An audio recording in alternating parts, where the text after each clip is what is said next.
Halo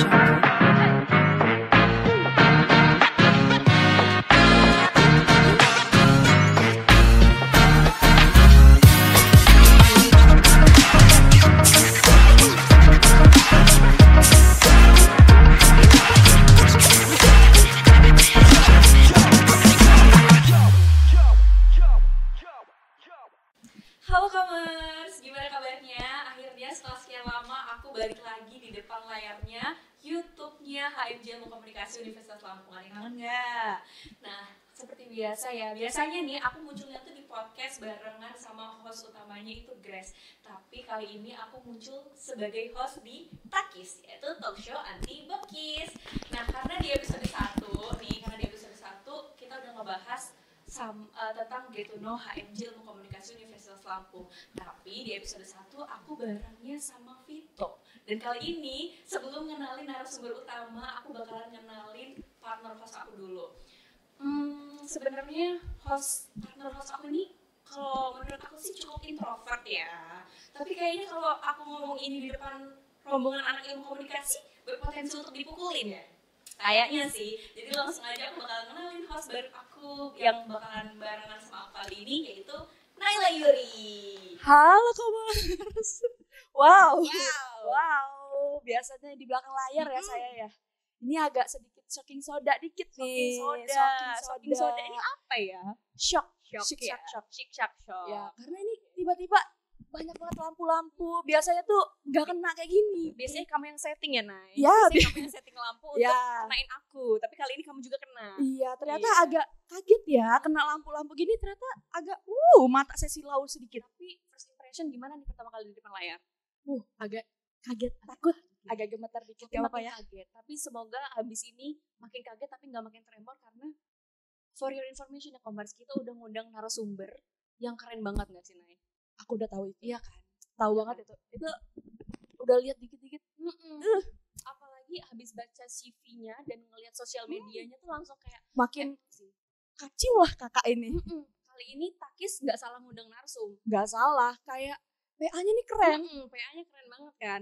Jadi Komers, kali ini kita bakalan kedatangan narsum tuh yang emang udah sangat fasih ya, sangat fasih di bidang MC, betul? Apalagi tuh public speaking. Bukan lagi kalau itu. Di sosial media personal branding udah bagus banget gak sih, Nay? Bagus banget.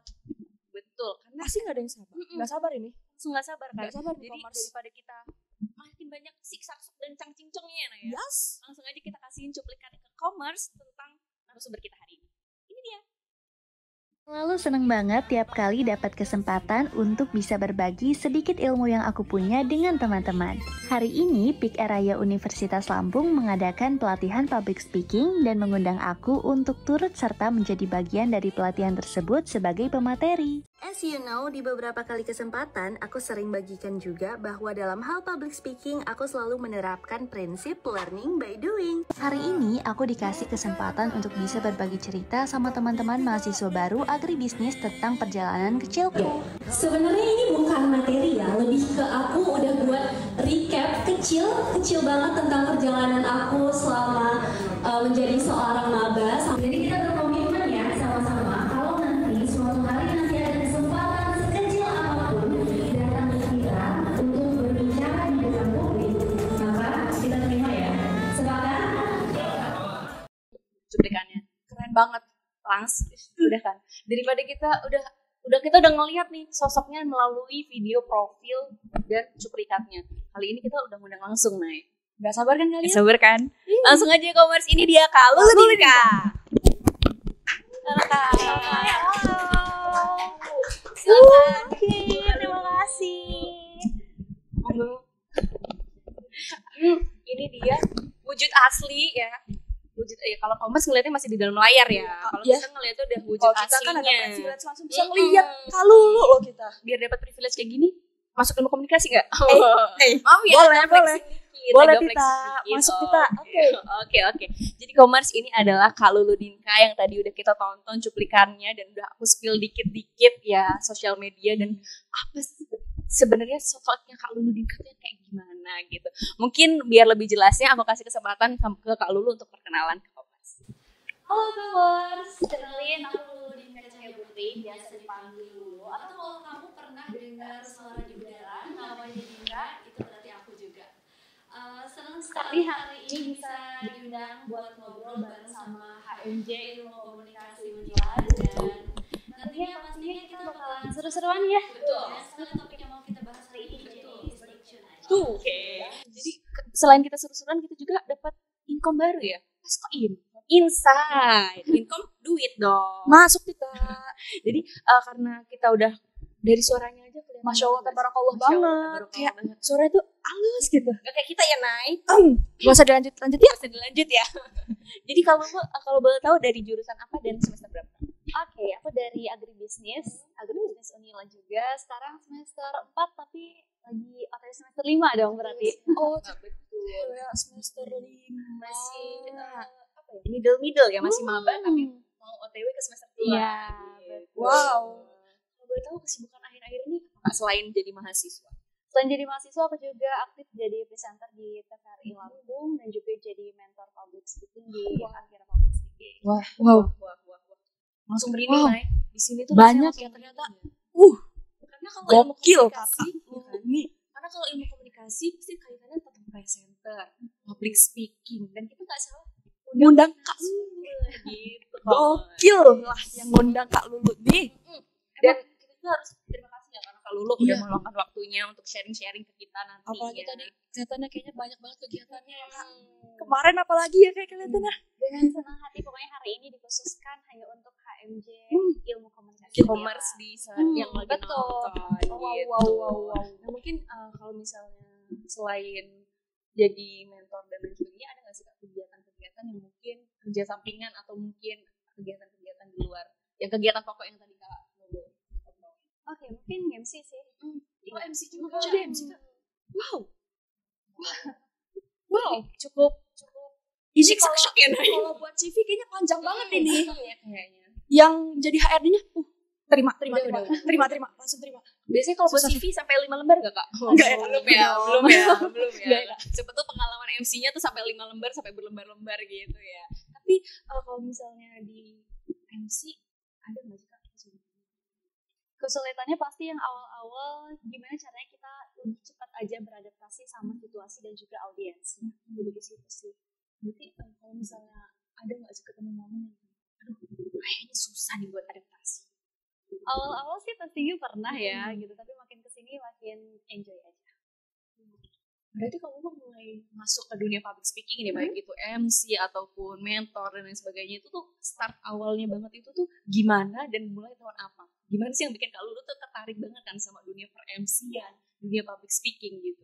Oke, awalnya pastinya tuh aku berangkat dari rasa ketidaknyamanan, dan ini sudah sering banget aku sampaikan di beberapa kali kesempatan buat sharing, bahwa memang kita itu sebenarnya butuh banget rasa tidak nyaman untuk membuat kita lebih berkembang. Pada saat itu aku sempat dapat omongan dari banyak orang, banyak sekali, bahwasanya aku tuh nggak bisa berbicara di depan publik gitu, dan hal itu yang kayaknya challenging gitu loh buat aku. Tertantang jadi ya. Agak sedikit relate lah saya juga sama kita. Keluar dari zona nyaman lah ya Betul, Kak. awalnya tuh keluar dari zona nyaman dulu. Terus kok dicoba makin enak ya gitu. Enjoy ternyata setelah keluar dari zona nyaman malah menemukan zona nyaman baru ya Kak? Betul. Oh, jadi emang gitu Komers, kita harus belajar dan untuk berani melawan rasa nyaman kita gitu ya Kak. Jadi kalau misalnya kalian masih ada rasa nyaman goler-goleran di kamar itu kayaknya Naila ya. Iya benar lagi itu. Cuma scroll TikTok doang. Jadi pergunakan zona nyaman kita itu untuk menggerakkan kita keluar dari zona nyaman dan menemukan zona nyaman baru. Betul. Yang paling penting adalah kita temukan dulu masalah kita tuh adanya di mana. Kalau kita sudah tahu masalahnya di mana, kita akan lebih mudah lagi cari solusinya apa. Kacau. Baru awal aja kita udah dapat question of the day. Insight baru lagi. Kayak gini bisa deh kita masukin thumbnailnya ya. Boleh. Tapi ada nggak sih momen yang waktu pertama kali banget Kak Lulu belajar untuk MC? Startnya kapan Kak? Bener-bener pertama kali MC itu? 2020. Wow. 4 tahun yang lalu ya. Dan itu yang bikin, ada nggak sih yang bikin tekanan banget sampai kayak aduh kayaknya aku bakalan gagal deh gitu. Lebih ke masalahnya sama diri sendiri aja sih gitu. Aku tuh terlalu overthinking overthinking. Jadi aku gampang banget kepikiran, aduh audiens itu ngeliat aku gimana ya. Sama gitu. lagi.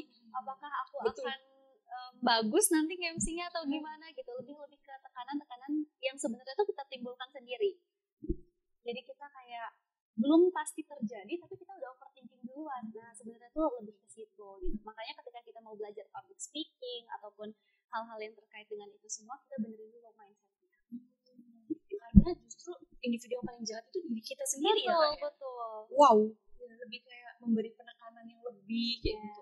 Kayaknya nggak bisa nih gue kayak aku bakal dipandang jelek nih sama orang. Betul. Biasanya tuh kita lebih sering membatasi diri kita sendiri sama potensi yang kita punya. Kadang banyak banget kasus kita tuh sering dapat kesempatan buat bicara di depan publik. Tapi kita yang nggak mau. Nah, itu kan berarti kita yang jahat ya sama diri sendiri ya. Bener-bener. Gitu. Sebenarnya agak relate sih. Ya.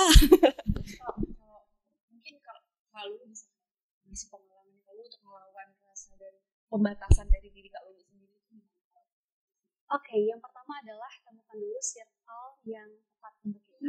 Gitu. Karena menurut aku lingkungan itu seberpengaruh itu ya. Betul.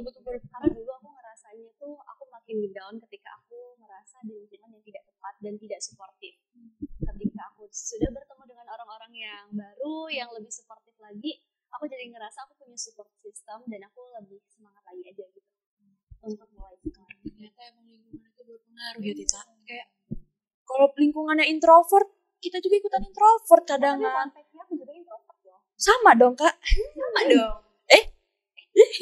Ini sih aku agak nggak percaya ya gitu. Kalau aku percaya kan Kak, aku introvert emang. Dong, percaya. Aku tuh introvert banget. Introvert. Kita semua introvert. Kalau kita semua ada bagian introvert kita. Mungkin masih terpendam ya. Masih terpendam aja. Itu mah kita ya kayaknya Iya. yang terpendam ya. Aku nggak ikutan kok. Nggak tahu ya. Jadi gitu Komat. Nah, kalau misalnya udah berani keluar dari zona nyaman, terus udah menemukan lingkungan yang tepat gitu. Kadang ada orang yang masih ngerasa takut untuk melangkah, takut untuk nyoba hal baru, takut untuk karena mereka udah memikirkan potensi-potensi untuk gagal. Kalau untuk meminimalisir pemikiran-pemikiran kayak gitu biasanya kalau Biasanya setiap bangun tidur, setiap hari aku selalu kasih waktu 5 menit lah untuk aku bicara di depan cermin dan kasih afirmasi positif untuk diri aku. Wow. Gitu. Karena ternyata seberpengaruh itu. Bayangkan gini, nggak akan ada orang yang bisa menghargai kita kalau misalnya kita belum bisa menghargai diri kita sendiri. benar. Betul. Question of the day kedua. Question of the day Dapat kedua. dua nih. Udah dapat dua nih. Iya. Udah dapat Gitu, dua nih. jadi boleh dicoba ya sama commerce di rumah. Kalau misalnya nanti setiap bangun tidur setiap pagi, kita sempetin dulu 5 menit lah di depan cermin dan kasih afirmasi positif. Biasanya kalau lu afirmasinya gimana nih? Kayak, oh my god, cantik banget gue kali ini. Beautiful today gitu atau I'm gimana, beautiful. Kak? Biasanya. Singkatnya sih kayak aku layak untuk mendapatkan semua kesempatan baik di dunia. Merinding aku. Gitu. Jadi kita harus percaya dulu, kita harus melayakkan diri kita dulu, gitu. Supaya kesempatan-kesempatan itu bisa datang. Ini pentingnya kita punya mindset yang positif. Ya, Kak? Betul. Harus positive vibes ya kita nih. Harus positif vibes. Karena orang-orang yang berpikiran positif, vibes-nya juga dan auranya tuh kelihatan lebih positif juga ya. Karena kayak kalau misalnya kita udah kepikiran, kayaknya kalau lu kayak gitu ya. Kalau misalnya aku bangun tidur udah ngeliat kaca, aduh jerawat nambah, aduh ini kok Insecure dikit. iya ini kok kantong mata makin hitam gitu ya. Itu kayaknya udah mulai harus dikurangi ya kayaknya. Oh my god, lihat kaca langsung, cantik banget hari ini kita. Oh my god, bisa nih jadi kayak Kak Lulu gitu misalnya. Bisa nih jadi influencer dikit gitu. Tapi kalau ada nggak sih role model di dunia per-MC ataupun ya tentang public speaking ini, ada nggak role model yang benar-benar bukan kiblat sih, lebih kayak pengen jadi kayak Kalau yang bener-bener satu orang sih enggak, tapi biasanya tuh aku suka aja gitu setiap ngeliatin orang MC atau apa gitu, pasti aku berpikir bahwa pasti ada suatu pembelajaran yang bisa aku ambil dari orang tersebut gitu. Cuman kalau berfokus sama satu orang sih belum ada sejauh. Tapi kalau tadi kan kalau lu udah spill jurusannya tentang agribisnis ya. Agribisnis kan pertanian ya. Sedangkan kalau misalnya tentang public speaking, MC itu biasanya di ilmu komunikasi Iya, nggak sih? biasanya. Ini agak sedikit jomplang gitu. Tapi ternyata masih bisa seimbang ya, Kak. Bisa. Karena sebenarnya agribisnis itu kan membahas tentang dua bidang ya. Ada sosial dan juga ekonomi. Gitu. Nah, di bagian sosialnya nih ada juga tuh kita ada penyuluhan untuk petani gitu. Mana membutuhkan basic ini tadi. Betul. Jadi sebenarnya kalau komunikasi kan bisa kepake di semua jurusan. Benar. Oke. Jadi emang e-commerce meskipun kalau lu ini jurusannya tidak menjurus kayak ilmu komunikasi, tapi ada kesempatan untuk yang sesuai sama apa sih kemampuan yang kalian tadi. Lu ngomong ngeblank ya? Agak ngeblank ya Tita, agak shock ya. Agak Shock masih. Aku jujur aku ngefans banget sama Kak Lulu karena memang aku udah nge-follow IG Kak Lulu dari 2017. Wow. Ini Masya fakta. Allah. Ini fakta. Ya, ini fakta. Apapun jadi shock nih kalau begini ya. Kalau lu juga ikutan shock ternyata. Nah itu dia Komers, kita udah get to know tentang Kak Lulu sih. Sebenarnya openingnya Kak Lulu nih kayak gimana. Keren banget ya. Kita udah get to know personal dan setelah ini kita bakalan sharing session tentang dunia per-MC dan juga tentang dunia public speaking, benar? Jadi Komers, aku ngajak kalian untuk stay tune dan tontonin terus karena ini benar-benar bermanfaat. Dan dengan narasumber sekeren ini sayang banget sih untuk dilewatin. Apalagi tadi di Get to Know aja udah keren banget. Apalagi selanjutnya nih. Selanjutnya inti dari pembahasan kita kan. Jadi jangan kemana-mana, tetap aja di Takis Talk Show Anti Bokis. Bokis.